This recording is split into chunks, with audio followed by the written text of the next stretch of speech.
پروینه حکیمова این ساکن محله به نام ولیزاده شهرک هولبوک در کوچه‌ای که زندگی دارد از حالت غیر سانیتری به عمل آمده به ما مراجعت نمود. با خواهش او نزد منزل استقامتیش رفتیم. راه و راه پرتاب‌های خوابیده را به ما نشان داده از وضع ناگوار محیط و افلاسی‌های این مکان از طرف همسایه‌ها پرتاب شده عرض کرد.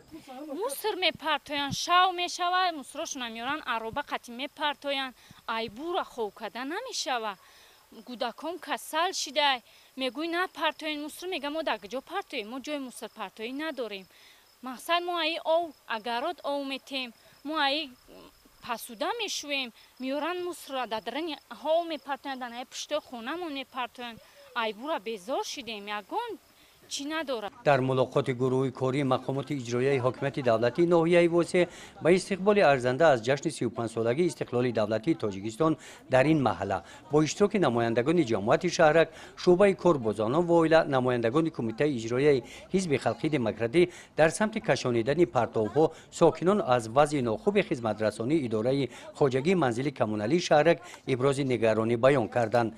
در کوچه‌های به نام سامانی، به نام باباجان غفوروف هم در چنین روزهای گرم و یک ماه باز پرتاب‌ها کشانیده نشدند. در مقامات اجرایی حاکمیت دولتی ناحیه از چنین وضع ناخوب وضع اکولوژی در مرکز ناحیه خبر دارند. با مقصد برآمدن از حالت به میان آمده رهبر گروه کارهای آبادانی در شهرک هولبوک با امر رئیس ناحیه آزاد کرده شد.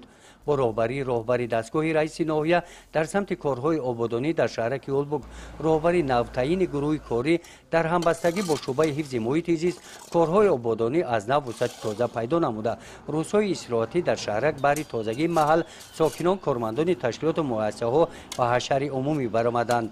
با کمک حشرچیان در محله به نام سامانی پرتاب‌های در جویبارها ماه‌ها خوابیده برآورده شده شفت راه‌ها از خس و خار و علف‌های بیگانه پاک کرده شدند. همین گونه حشرهای آبادانی تازگی محل در این روزها در همه محله‌های شهرک دایر گردیدند. واکنش اداره خواجگی منزلی و کمونالی را در سمت کشانیدن پرتاب‌ها در گزارش‌های من بعد پیگیری خواهیم کرد. گزارش خواجه نظریف خدای نظر ظهوروف از ناحیه واسه برای برنامه اطلاعاتی نوید